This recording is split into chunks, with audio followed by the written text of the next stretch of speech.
지구상엔 수많은 나라가 있습니다. 그중 일부는 전쟁을 막기 위해 핵무기를 개발했고 어떤 나라는 그것을 갖고 싶어 하면서도 갖지 못했습니다. 하지만 놀랍게도 정반대의 길을 택한 나라가 단 하나 존재합니다. 그들은 직접 핵무기를 만들었고 누구도 강요하지 않았지만 스스로 그것을 없애버렸습니다. 게다가 아무런 보상도 요구하지 않았습니다. 이 나라의 이름은 남아프리카 공화국. 인류 역사상 유일하게 완전한 핵무장을 이루고도 자발적으로 비핵화를 선택한 국가입니다.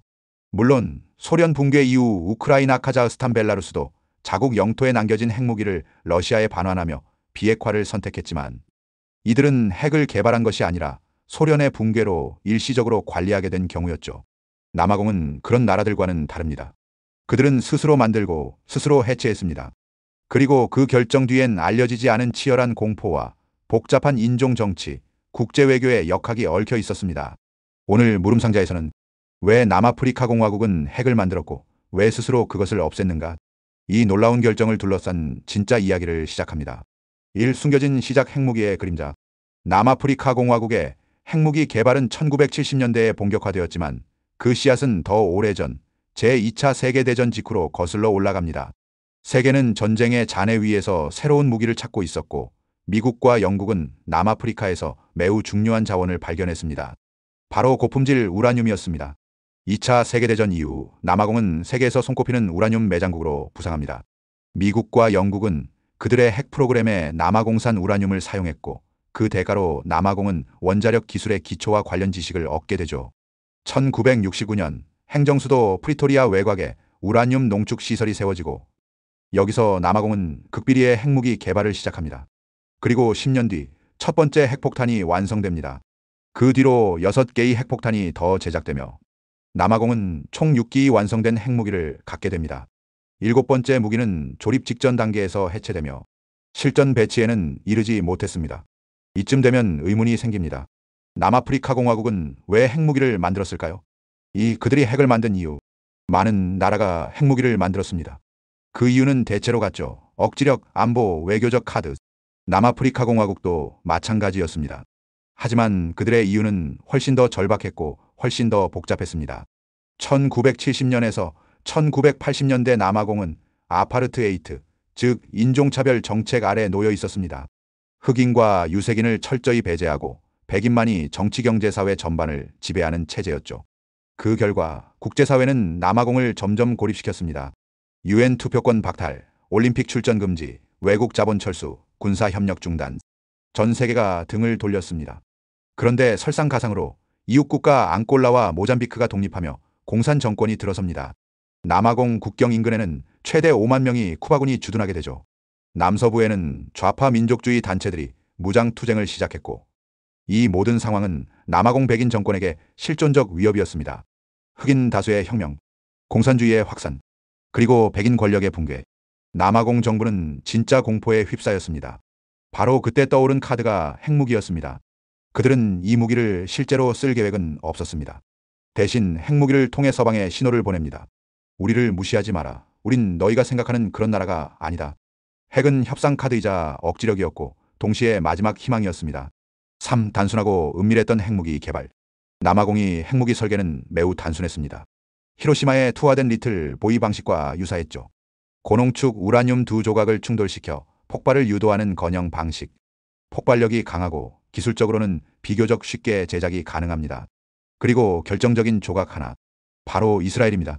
공식적으로 인정된 적은 없지만 핵 전문가들은 남아공과 이스라엘 사이에 비공식적인 핵 협력이 있었을 가능성을 제기해왔습니다. 특히 1979년 인도양 상공에서 미국 인공위성이 감지한 듀얼 플래시, 이른바 벨라 사건은 두 나라가 공동 핵실험을 진행했을 가능성이 있다는 정황 중 하나로 자주 언급됩니다. 미국 정부는 명확한 결론을 내리지 않았지만 여러 분석 보고서들은 이 신호를 핵폭발로 해석하는 경향이 우세합니다. 물론 아직까지도 이는 공식적으로 확인되지 않은 의혹 수준에 머물러 있습니다. 그런데 그렇게 어렵게 만든 핵무기를 왜 없애기로 한 걸까요? 4. 그들은 왜 핵을 포기했는가? 표면의 이유들. 1989년 프레데릭 데 클레르크가 대통령으로 취임하면서 상황이 급변합니다. 그의 초기 결정 중 하나가 바로 핵무기의 완전 해체였습니다. 핵폭탄 7개는 분해되었고 핵물질은 재무기로 전환 불가능한 형태로 처리됩니다. 설계도 코드, 실험 자료는 모두 파기됐죠. 이듬해 남아공은 핵 확산 금지 조약 NPT에 가입하고 국제원자력기구 감시를 받기로 합니다. 그 어떤 압박도 없었습니다. 보상도 없었습니다. 전 세계가 놀랐습니다. 하지만 남아공은 단호했습니다. 그럼에도 이 결정의 표면적인 이유는 비교적 단순합니다. 냉전이 종식되며 위협이 사라졌고 공산주의의 확산도 멈췄습니다. 구소련 해체, 동유럽 민주화, 쿠바군 철수, 앙골라 휴전. 과거 남아공이 두려워했던 모든 것들이 하나씩 사라졌습니다. 핵무기는 이제 쓸모없는 무기가 된 것이죠. 오히려 외부와 내부 모두에게 부담이 되기 시작했습니다. 하지만 진짜 이유는 따로 있었습니다. 오, 진짜 이유. 핵을 흑인 정권에게 넘길 수는 없었다. 냉전 종식과 국제적 고립 탈피.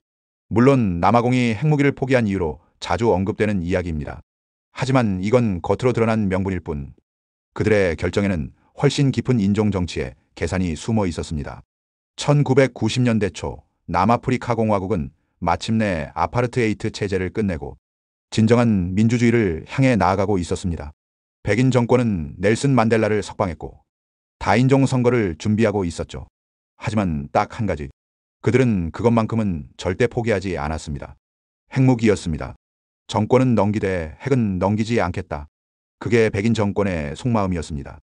핵은 무기가 아닌 지배의 상징이었다. 핵무기는 단순한 무기가 아니었습니다. 그것은 백인 정권이 자신들의 통치를 유지하기 위해 만들어낸 마지막이자 가장 강력한 지배 수단이었습니다. 만약 흑인 정부가 그것을 넘겨받게 되면 아프리카 역사상 최초의 흑인 핵보유국이 탄생하게 됩니다. 그건 단순히 무기 그 이상의 문제였죠. 국제사회에서 흑인 정권의 위상은 단숨에 격상될 수 있었습니다. 그리고 백인 정권은 그 가능성을 받아들이지 못했습니다. 그들에게 핵은 백인의 것이었고 그 힘을 흑인에게 넘겨주는 건 상상조차 하기 싫은 일이었습니다. 통제할 수 없는 미래에 대한 공포.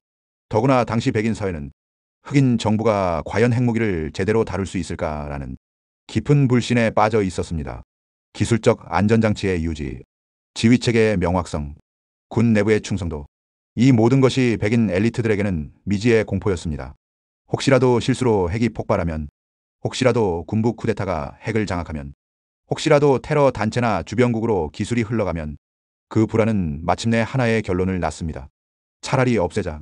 지금 우리가 통제할 수 있을 때 완전히 파괴하자. 철저하게 숨긴 해체 작업.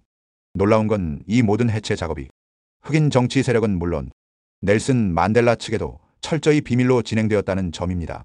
남아공 백인 정부는 정권 이양이 시작되기 전에 핵무기를 완전히 해체하고 그 어떤 복구도 불가능하게 만들었습니다.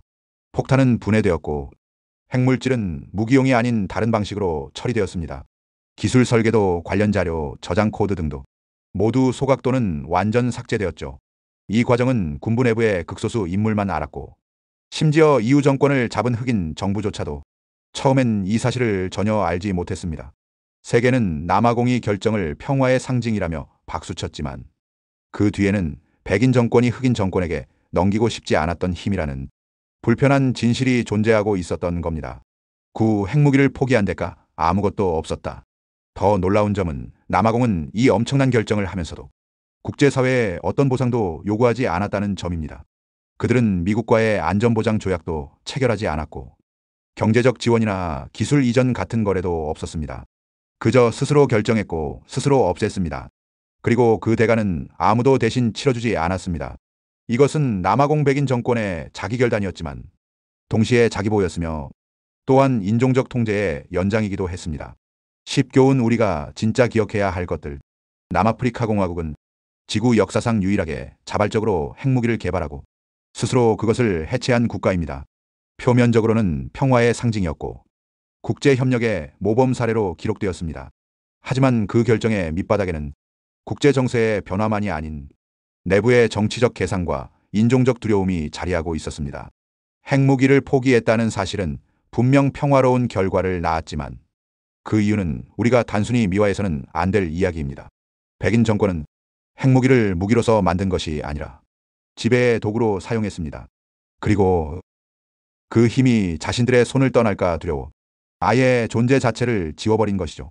우리가 이 이야기를 기억해야 하는 이유는 단순히 역사적 호기심 때문만은 아닙니다. 지금 이 순간에도 어떤 나라는 핵을 갖기 위해, 어떤 나라는 핵을 포기하지 않기 위해 싸우고 있습니다. 그 와중에 스스로 핵을 없앤 나라의 진짜 사정은 우리에게 다음과 같은 질문을 던집니다. 핵무기란 결국 누구의 것인가? 그 무기를 누가 갖고 누가 갖지 못하도록 하는가? 힘은 정말 평화를 위한 수단이었는가? 그리고 마지막으로 진짜 평화는 무엇으로 만들어지는가? 남아프리카 공화국의 결정은 세계가 이해하지 못한 선택이었고, 그 속엔 이해하고 싶지 않은 진실이 숨어 있었습니다. 그들은 핵무기를 만들었고 그 누구보다 먼저 스스로 그것을 없앴습니다.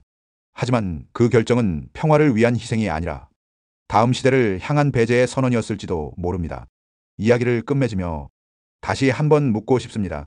정말로 핵 없는 세상이 가능한 걸까요? 그리고 그 선택은 누가 해야 하는 걸까요?